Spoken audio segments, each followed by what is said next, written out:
Did you ever just get the itch to paint something and you didn't care like how much you might screw it up? You just decided to paint it. Well, that, my friends, is what today is all about. Feeling me a landscape. And so I was also dreaming about my trip to Iceland and such an amazing, beautiful, I don't have the right words for it, place in the world. And these sweet little churches were everywhere. Here is a look at this sketch, friends, and let me see if I can show you this time lapse. Yeah, there we go. There we go. Isn't this cool? Love this. So I wanted to just get a sense of the proportions and everything. I'm going to show you that again. And this is such a great way. I do love my iPad. I don't get super fancy with the whole iPad thing, but for stuff like this, it's so helpful. But, you know, pen and pencil, friends. I mean, seriously.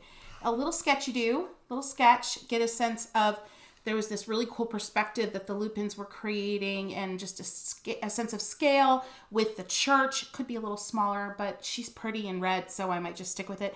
And then I wanted to get a sense of where the sunshine glowiness was happening. All right, let's get into it. I'm so excited. Let's get into it, friends. This is real time, y'all, real time. So I am like doing the thing as I am chatting. So it's the best imaginable, you know, Christy sitting next to you painting kind of situation that, you know, that I could think of. And so I am wetting this page, the bottom 2/3, and just, I would say I'm sloppily wetting the page. See here, get this angle here that exactly how damp I'm going to say this page is, because I wouldn't call this like crazy wet necessarily. Now, I want to start, and no, I'm not sketching, and here's why. And it may be, you know, it may be the death of this painting. I'm not sketching because I already did kind of my practicey sketch, right? And I'm also reminding myself, like, girl, if you lose your whites over here with your church, that's okay. That's okay. We can put some, you know, gesso. We can bring back our whites with our gesso. We can do whatever we want. So don't panic, my lovely friends. Okay. Don't panic. A little bit of peach, because, you know, it's golden hour, clearly golden hour here, which in Iceland, who knows? When we were there, it was staying light until like, I don't know. I feel like it was like 10 p.m. It was crazy. So this could have been like 9 p.m. I don't know. Let's start getting some purples in there. And I want you to just keep that brush moving and grooving. And yes, get it up into this golden area, but don't overmix and rinse your brush often so that you don't get a weird, because, you know, yellow and purple, opposites on the color wheel. If you mix them too much, you're going to get, you know, a little bit of muddy mud. So I want you to get some up in there, but don't stay there. Don't like hang out, right? A little hint of something here starting. And I got to remember, and maybe I will even, maybe just a little bit of pencil just to keep me remembering kind of where I want this bad boy. And the ground kind of like dips and curves into the church. Or actually the church kind of feels like she's kind of disappearing almost into the land a little bit at certain areas. And so, and I remembered from my sketch that things felt like they could be a little smaller. So I'm going to keep that in mind. And yeah, a little sketch here will do us good. That'll give us the confidence that we have, that we need, that we crave, right? A little bit of perspective life here. And then the steeple. And I think, just make sure I'm doing what I want to do here. Okay. This is a good thing to do. And I'm going to erase some of it, just not fully erase, but I don't want, when I'm all said and done here, I am planning on this being kind of a washy, breezy, watercolor vibe. So I'm not going to want these strong, really strong pencil lines. So I'm going to correct, there we go. I'm going to correct my perspective there. Not saying that this is even perfect perspective, but the idea is, friends, that we just want loosey-goosey, bold and beautiful, confident strokes. And I felt like I needed a little bit of that kind of that structure of a sketch to give myself that confidence there. The angles on this bad boy are strong. They are strong. How we feeling, friends? Are we having a good time? Do you like this real-time type situation? As of today in filming, I have yet to launch my Patreon membership, but it is coming soon. Maybe at the point that you are watching this, it's already happening. But friends, this is the type, based on feedback, this is the type of kind of teaching that you have been craving. This real-time, hear me conversating type of situation. All right, I'm feeling sufficiently confident and okay with what's going on here. So I'm going to go in and get my little ridge. Now that ridge, let's pay attention to where that ridge bumps up to the church. Now it's damp down here. I'm getting a cleaner edge up here because I didn't wet this top third. And let's just pay attention to where that ridge interrupts, and you can start seeing it peak from behind here, and then it really starts to shoot up. Beautiful. A little bit of blue mixed with that purple. I wanna just mix it up. And yes, I'm going bold.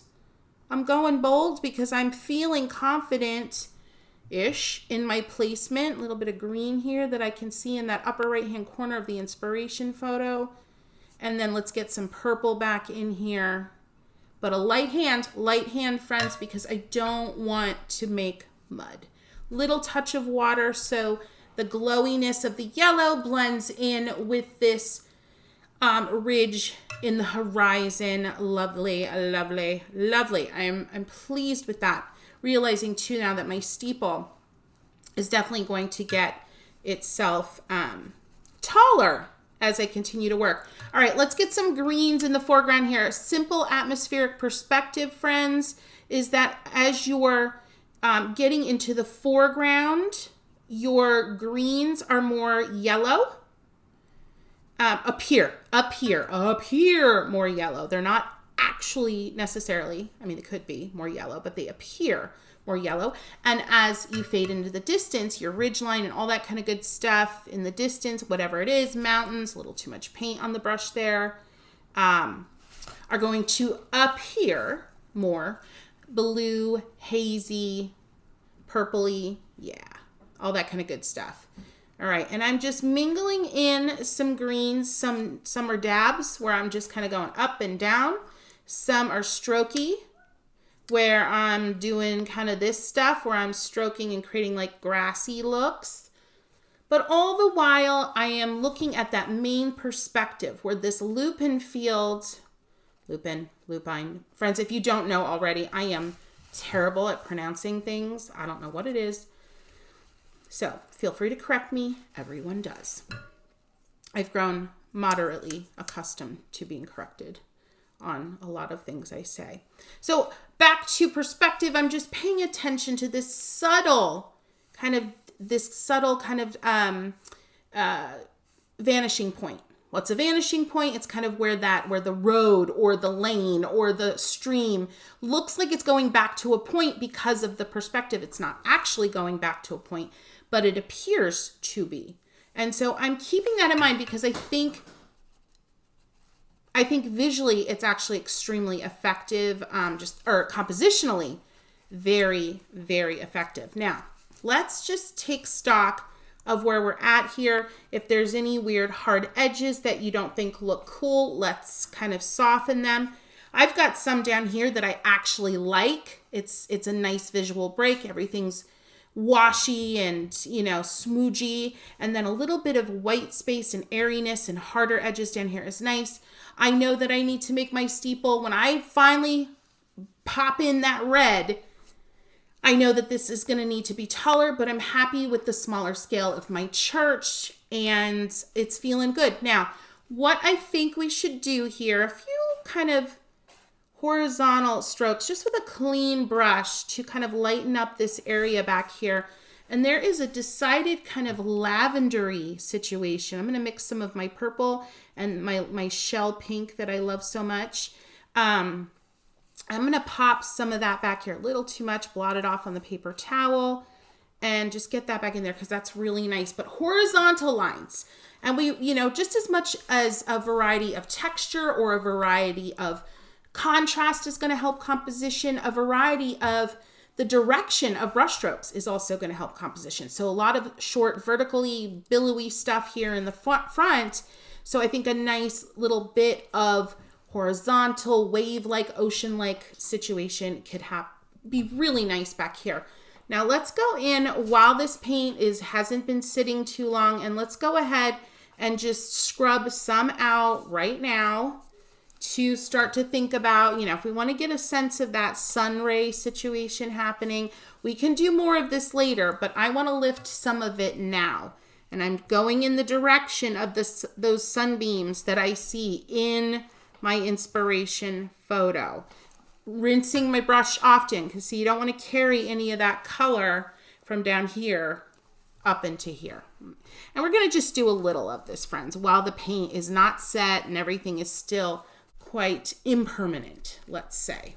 All right. Now we're at a point I want to let this dry. Okay, she's pretty dry. She's not totally dry, but enough that I can get into this sky and kind of, if I accidentally lightly bump into my ridgeline here, it's not going to be the end of the world. Okay, nice even wetting of this sky now.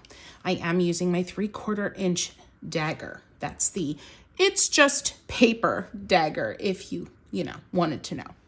Nice even dampness. That's important. Now the sky is very, dare I say boring, but you know what? It works for this composition because there's so much going on elsewhere. So I kind of want to just get in to the sky and just lightly give her a little love back and forth, really light amount of paint to water ratio. So very little paint, picking up a little bit more towards the edge of the paper. I'm going to add a little more saturation. Whoop. But nice, just easy breezy. Hi, I'm going to beat up my paper block here. Strokes. No, I'm kidding. I'm really getting into this action here. But this is it, friends. This is our sky. And I am personally going for a little bit more even. I'm not really putting in any of the texture because I feel like in the inspiration photo, the texture we're seeing is a little distracting, and it's just very strange kind of cloud formations that don't really add to what we're doing here. Okay, get her done, get out. We're done. So I'm going to go to my dagger, and this is where we're going to have some fun.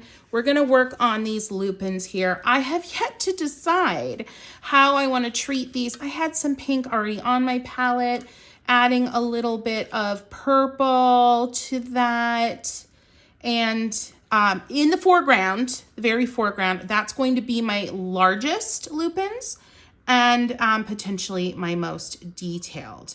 And I'm just dabbing and letting my paint run out, and dabbing and letting my paint run out. And I'm then just going with it as my paint runs out, scrubbing, dabbing, all that kind of fun stuff. Let's see how this feels with the 12 round, where we could do some of this. Oh, yeah, some of this action. Scrub some of that out. And as we go, I want you to switch up your color because as you can see, as we get back here, friends, it's getting a lot lighter and a lot pinker. So sheerer and pinker. And I'm loving the kind of abstract quality of this, this shape that my brush is making. I did add a little bit of water as I got back to the golden area here, and I'm just blotting it out a little bit. That is Fun, fun, fun, fun. And of course we've got the blues. We can't forget the blues. Ooh, that's really blue. I see a concentration of blues over here. I need a little more paint on my brush. And let's just add a little wiggle to that press and lift. Press and lift and wiggle. And I'm thinking ahead to like, you know, the level of detail that I want in this painting overall. And I am probably also thinking about that perspective, maintaining that really cool perspective that I think is so lovely for our composition. Thinking to kind of the level of detail that I'm going to want here at the end of, you know, whatever the end of a painting is. I mean, does your painting ever really end? Like, seriously? So I'm thinking about the level of detail where I want to land with this painting later on. And I am really trying to be strict with myself because I always get into the minutia, the detail. And I wanna kind of keep that at bay. So I am just thinking about the areas of this composition that I think add the most interest to an area. Like up here in the ridge, I really actually think it's quite lovely to have that little bit of detail in the ridge that I'm noticing, some deep shadows. And also there is just right at the edge of this ridge is a gorgeous bright orange that I kind of want to block in. And yeah, so I'm being very careful about the level of detail. I feel like it was too early to block that in. All right, where do I want to be next? Christy Rice, where do you want to be? Let's do a little bit more of interest back here where this church meets the land. Little touches of green, a little bit of shadows. Remember, these areas are either completely dry or very, very modestly damp. So I can really get some crisper moments of shadow or whatever it is I'm after. So just keeping that in mind. Your water control impacts so much. A really big element of water control is knowing, you know, how much detail, how much crispness, how much contrast you're going to be left with when you lay down a stroke on a damp area or on a wet area or on a completely dry area of color. If you want to know more about water control from my kind of, you know, free-spirited watercolor perspective, I'm going to link a video below about just that. Woohoo! All right, staying away from this area, friends, because this area in the inspiration photo, I really love its breeziness, its easiness. There is not a lot going on. It's bright. It's bright. And so I am staying away. Okay. I want to continue building up these gorgeous lupines. I want to add some brightness down here. So I'm going to get my, see, I told you I was going to be getting into other brushes as I kind of felt like it. So this is my, hello, this is my filbert. See, this is what happens with real time. You get real, like full blown real crazy Christy. And I'm just getting in here with some additional strokes to add some interest. Yes, letting my brush run out for sure. And some smaller strokes back here. Again, a really nice thing that is going to help your perspective overall is bigger flowers overall in the foreground. They get smaller and tinier and more impressionistic as you go back. And then also, though, you could do more detail on those bigger flowers up front as a compositional helper, I guess we would call it. Lovely. I like this filbert. I'm going to go back and get some really concentrated blue and purple back and forth on that brush. I'm sticking with the filbert. She's feeling nice. I like her. I want to get the sharpness of this ridge. It needs to happen. It's an important element of the composition, and it needs to be strong. All right, and friends, this is dry brush, y'all. This is dry brush. I am dragging this brush to get it to fill. Oh, that's lovely. I am going to stay out of there. I say it often, sometimes too much is too much. You can be creating a really beautiful area in your painting and you love the way that a particular stroke or a particular color mix is working, and you can then go too far. Trust me. All right. Now, I didn't do more here, but I did do more of it here. But I'm at the point with the entire ridge, I need to back up and get out before I screw it up. Okay. See, you need to be honest with yourself, my friends. We need to be honest in that what we're thinking. What are we thinking as we're painting? I don't know about you, but I'm thinking, okay, when's it going to happen? When am I going to completely destroy this painting that I am like moderately happy with right now? You've been there. Head into comments and be like, heck yes, friend, I've been there. You know, you're having these terrible conversations with yourself, right? You're having them. And so you need to learn ways to obviously talk nicely to yourself, but also habits to build that prevent you from actually creating issues in your painting. Dare I say, from actually screwing up your painting, right? Because I'm not here to tell you that you're never going to screw up, because you're going to screw up, but that's okay. But we need to, number one, learn how to be kind to ourselves as we're screwing up, after we've screwed up, and before we've screwed up a painting, right? I am just getting some simple press and lifts here to kind of just really soft, not a lot of anything on the brush, just press and lift with the filbert. Isn't that lovely? Isn't that lovely? And I'm going to go ahead and like do her up with some of the fluorescent, because I mean, if there ever was a moment for like full-blown fluorescent, it's right now. It's right now. Anyway, we need to build skills to talk nice to ourselves, but to also prevent the yucky stuff from happening. And one of those skills is to know when to get out. And that doesn't mean that you're fully confident in the fact that this area is quote unquote finished. It means that you know enough that you want to get out. I just wanted a little highlight there. You want to get out so you can, work elsewhere and evaluate elsewhere and add moments elsewhere that are going to be interesting, and then decide if you're done. Are you with me? Are you feeling me? Is that helpful? Let me know in comments. And while you're at it, friends, if this is helpful, if you're having a good time, if you're enjoying like this style of teaching, like you're like, this is cool. I'm sitting with my girl, Christy, and she's just having a conversation with me.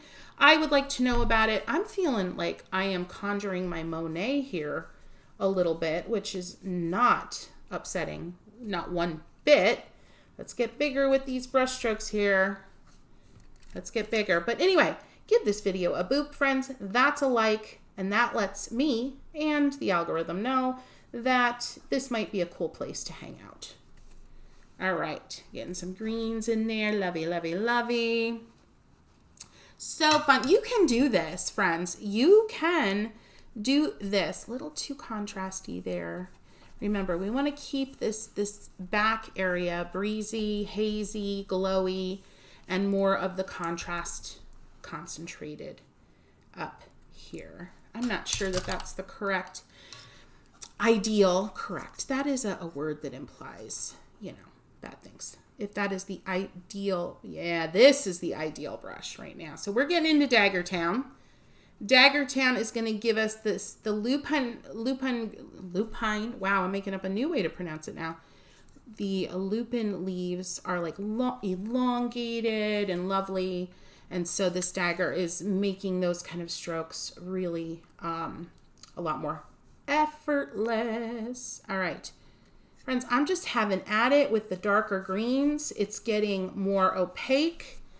And that's okay here. There are some lovely darker kind of hidden moments. Hidden, that's not the word I want.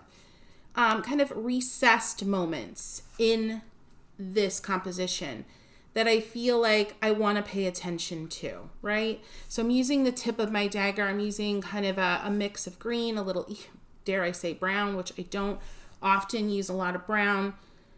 And I'm making some targeted decisions about adding, like kind of chunking out or notching out, as you've heard me say before, if you're not new to this channel, where I kind of I'm painting the negative space in this dark green, right?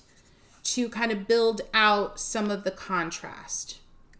So I'm not seeing the light right now. I'm not painting the light right now. I am painting the shadow. Now, am I trying to follow this photo realistically? Absolutely not. Are you insane? Sorry, that was mean. But no, I am not trying to paint realistically. I am creating an impression of what I'm seeing. That's what's going on here.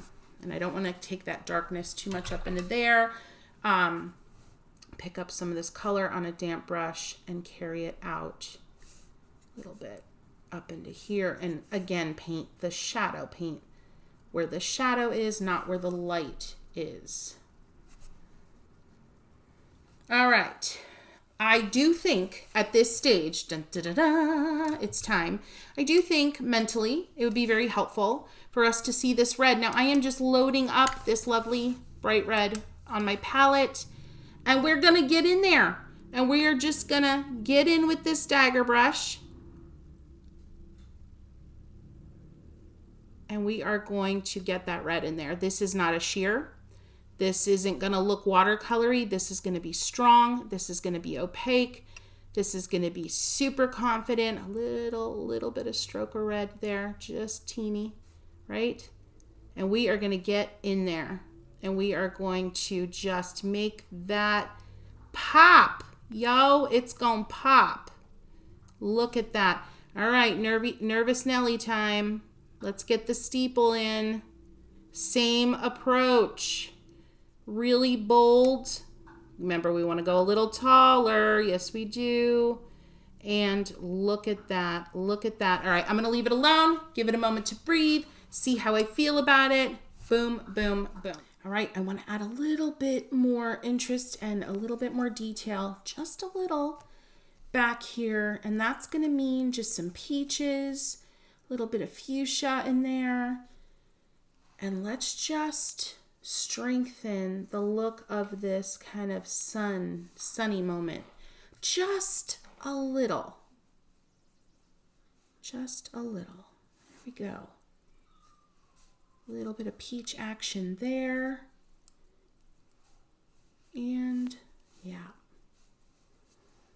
I might come in later with a little bit more of like a fluorescent or really bright orange. I'm going to actually blend some of this orangey yellowiness up into my sky a little, because that is actually happening in the inspiration piece. Just those horizontal back and forths, and then go back in with a wet brush because we're going into blue, so we don't want it to turn green. So we just want to be very light-handed here.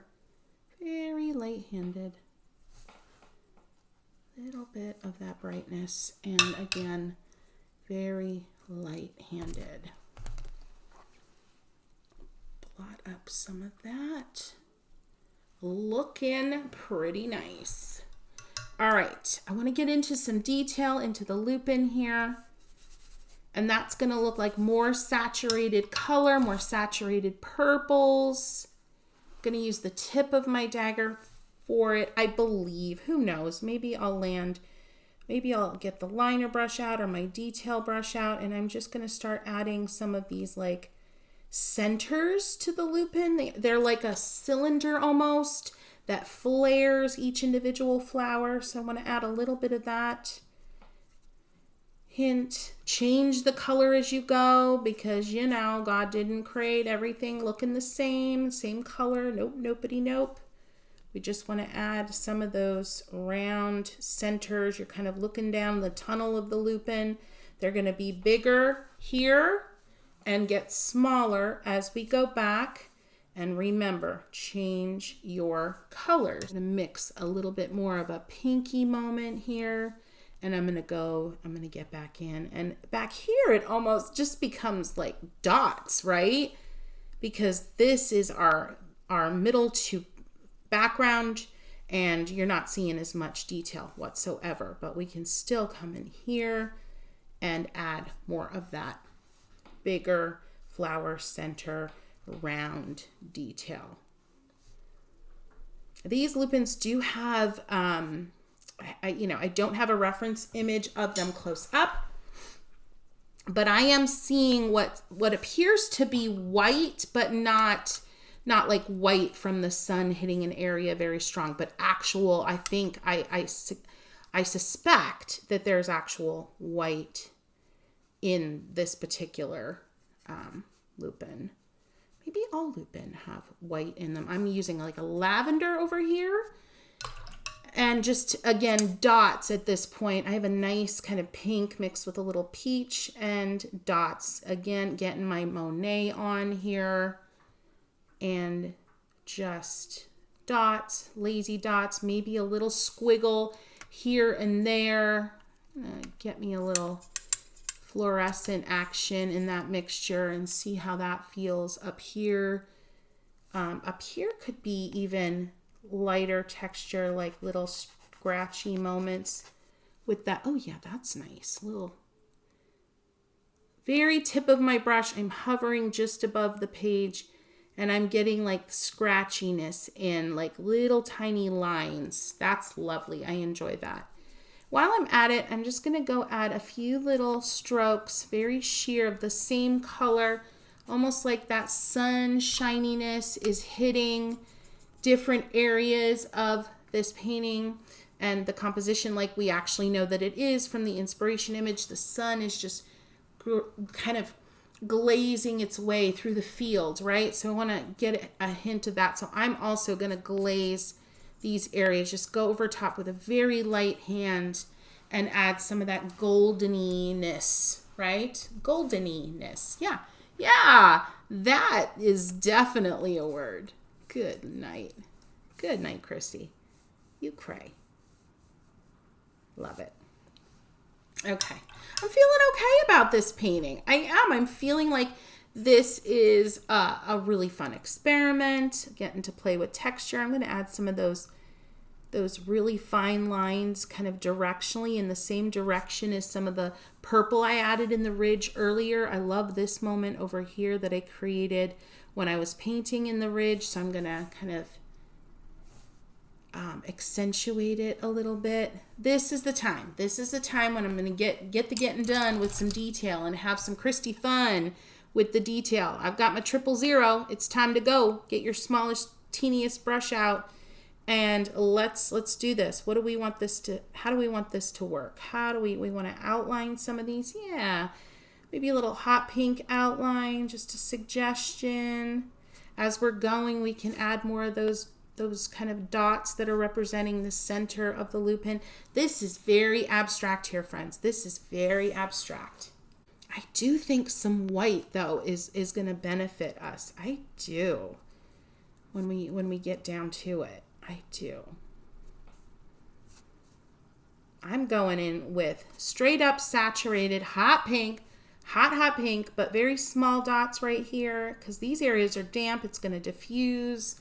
That's lovely, lovely, lovely. I'm going to go in here with just some horizontal moments. This is the you do you part of today. I mean, I always encourage a lot of you do you moments, but this is the point where you make marks, you make shapes, you interpret what's going on in this composition your way now. This is your way now. I'm liking the way this pink looks over top of these golden areas, but again, I don't want to overdo it. I'm actually going to go ahead and put some, if you've watched me before, the best way I can describe what these are going to look like is almost like topographical, directional kind of moments where I kind of create kind of a dimension in the landscape with lines. You can see a little bit of that action back here. That's fun. With this like corally color I mixed from a little bit of red and a little bit of peach and a little bit of the fluorescent yellow. A little bit of green at the base of these. Just have fun, my friends. Have fun. There's even a little bit of blue action going on here. where you can kind of see where this field changes. And maybe there's grass around the church, I'm thinking. Like a little area, a grassy area. So we can kind of see that kind of distinct change in the inspiration photo. So I want to create that change. So there's kind of a distinct separation between the field, and my field is ending right here. And I'm just dabbing a little bit of blue in that damp area, or better said, it's truly wet area. All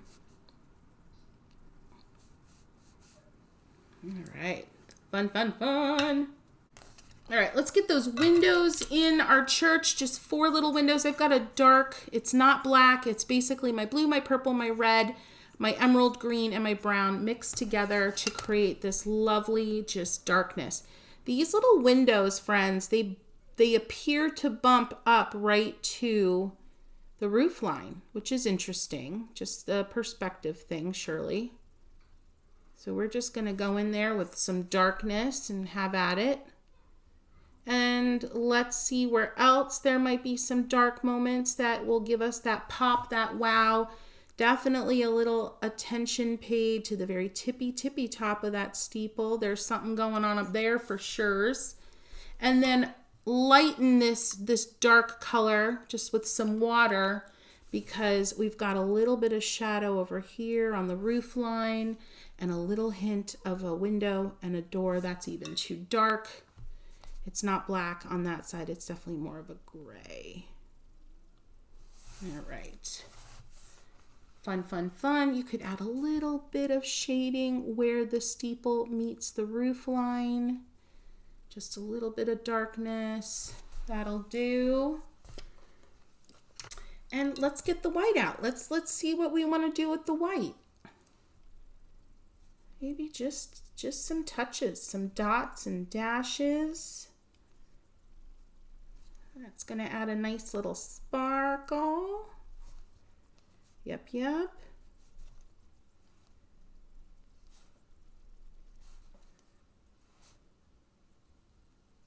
You could even do spatter at this point, my friends. Let's try it. Let's see how we feel about a little bit of spatter action. I'm going to use my number 2 round. Get a lot of that bleed-proof white on the brush. Good amount of water, and then just tap lightly. Actually, because I'm using a smaller brush, and tap a little heavier to get a better spread there. Yeah, that's feeling good. Now I could keep going, friends. I could keep going and going, but I feel like this is a good place. What would you do next? I want to know, and let me know if you're going to go ahead and give this a try. I think you should. It's great fun. Don't forget, all the resources are going to be linked below, my dear friends. And ooh, you know what it needs? It needs a little, now I'm standing at this point, which can be helpful to just get up. You see things, and as soon as I got up, I saw that I wanted a little bit of shadow underneath that church. Super fun. All right, friends. So I want you to watch this video next, where we go a little bit deeper into kind of sketching first before you dive into a landscape. Super helpful. And until next time, I wish you so much happy painting.